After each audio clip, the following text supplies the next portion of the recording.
Salam sejahtera dan salam sahabatku sayang, bersama saya Janet Bennett.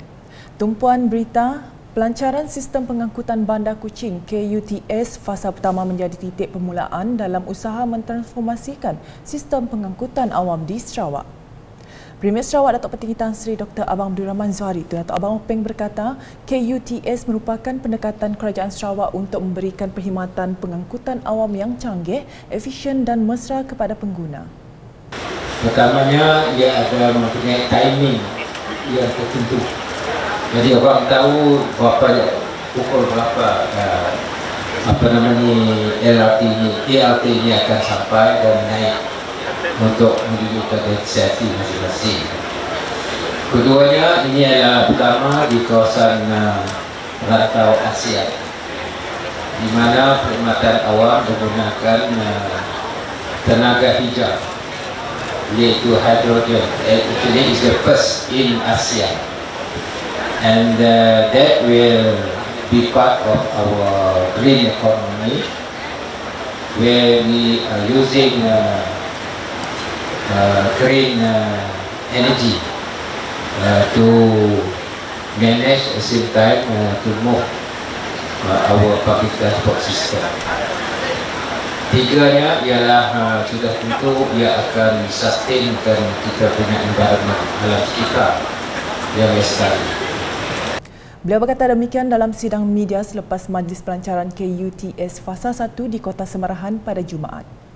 Datuk Petinggi Tan Sri Abang Zuhari menambah, menerusi KUTS itu juga, ia akan memberi perkhidmatan yang baik dan memudahkan orang awam sama ada dari segi mobiliti dan kadar harga. Keempat, kita akan dapat memberi perkhidmatan yang baik kepada orang awam. Kalau di Samarahan ini, selalunya kita kalau jadi student, we want to have a very good public system within our affordability. Jadi maknanya dia mobility dia cepat dan juga harga ditetapkan. Kelimanya ialah untuk turis. Turis can board the LRT and they can go anywhere they like. Particularly kalau pergi ke Daman and also the other places of interest. Jadi ini adalah permulaannya. Terdahulu semasa berucap, Premier Sarawak memberitahu KUTS juga akan memberi impak yang besar kepada ekonomi Sarawak, iaitu memberi peluang pekerjaan kepada rakyat. When you have this modern public transport, using the latest technology, you create job, which is of high standard. When you create job of high standard, the pay is high, the income is high. So the question of spill-off effect on the economy is great. And you got a very efficient public transport, iaitu sistem pengangkutan yang boleh dipercayai. Turut hadir dalam majlis tersebut ialah Timbalan Premier Sarawak Datuk Seri Profesor Dr. Sim Kui Hian, Menteri Pengangkutan Sarawak Datuk Seri Lee Kim Shin, Timbalan Menteri Tenaga dan Kelestarian Alam Sekitar Sarawak Dr. Hazlan Abang Hipni, Timbalan Menteri Pembangunan Infrastruktur Sarawak Insinyur Aidil Lariwo, Timbalan Menteri Kemajuan Desa dan Wilayah Malaysia merangkap Ahli Parlimen Semarahan Datuk Rubiah Wang, Pengurusi SEDC dan Sarawak Metro Sdn Bhd Tan Sri Datuk Ahmad Dr. Abdul Aziz Datuk Hussein serta div-div jemputan yang lain. Berita seterusnya, sukan silat bukan sahaja seni mempertahankan diri bangsa Melayu, namun ia juga dilihat sebagai satu sukan yang memperjuangkan seni, budaya dan warisan masyarakat Melayu. Menurut Timbalan Menteri di Jabatan Premier Sarawak Undang-Undang MA 63 dan Hubungan Negeri Persekutuan Datuk Sharifah Hasidah Syahid Ahmad Ghazali, warisan seperti ini harus dijaga dengan baik.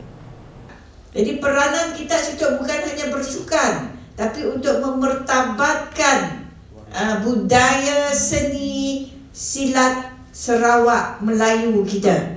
Kalau kita pertahankan, nya boleh hilang. Betul sih? Dengan keadaan kini tu, kita lihat macam-macam cara moden itu, telefon moden, semua moden kini tu dalam dunia. Tapi perlu untuk kita terus pertahan dan perjuangkan seni silat Sarawak yang begitu indah. Beliau berkata demikian semasa majlis penyerahan bendera Sarawak kepada kontijen pencak silat kebangsaan Sarawak, Rumpun Silat Sarawak RSS di Auditorium Sentek, Kuching pada Jumaat. Tambah beliau dengan persiapan yang mantap serta bersaing dengan disiplin, beliau yakin bahawa skuad RSS pasti pulang dengan kemenangan dan kejayaan.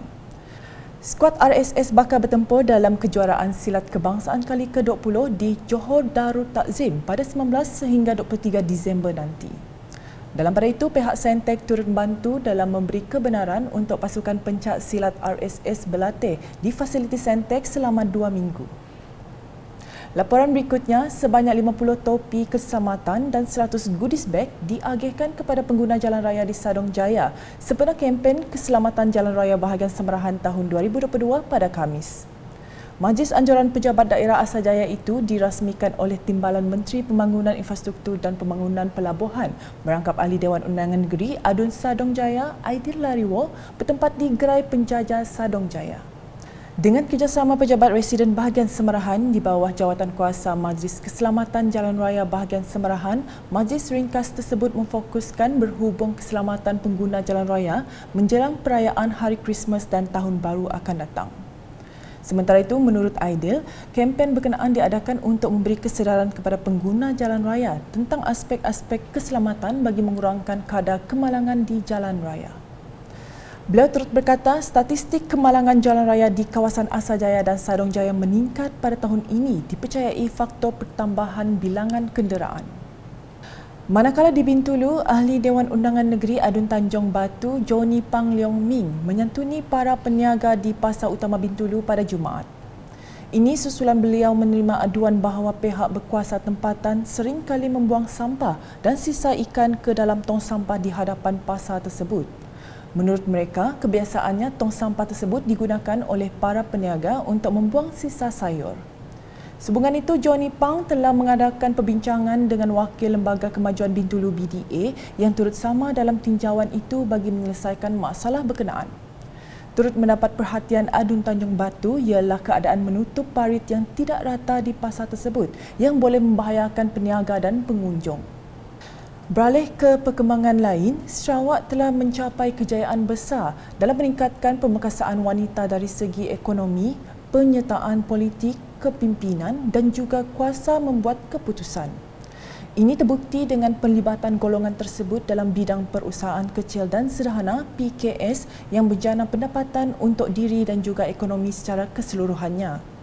Sementara itu, wartawan UKAS sempat menemu bual beberapa usahawan wanita di persidangan Dewan Wanita Dewan Usahawan Bumiputera Sarawak DUBS 2022 yang berlangsung di Kuching pada Khamis.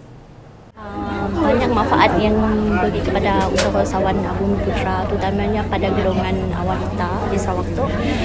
Di samping kita dapat marketing lah, berjumpa dengan para usahawan, di samping kita dapat menolong each other dan memperkembangkan lagi pemasaran kita semestinya di Sarawak dan di seluruh Malaysia. Sangat-sangat relevan sebab diperlukan untuk para usahawan usahawan di Sarawak tu bagi mengeratkan lagi kita pun silaturahim juga lah, di samping dapat marketing pemasaran untuk meningkatkan lagi kita pun marketing pemasaran kita. Kami orang ditubuhkan sejak tahun 2015 akademi, tapi untuk dari segi servis kita bermula daripada 2005, so dah hampir 17 tahun lah untuk taraf kehanan. Kami tu adalah baru first time join program macam tu, dijemput khas daripada Dewan Wanita DAPS lah. Okey, bagi kami manfaat join program tu sangat-sangatlah bagus kerana dapat mempertengahkan kami pun produk kepada sidak di wanita tu. Mana yang belum tahu produk kami pun sidaknya akan untuk nanya kami sini kedai yang kami engkah produk kami tu. So kami akan biasanya sini-sini tempat kami engkah lah. So bagi kami memang kata orang menggalakkan untuk PKS.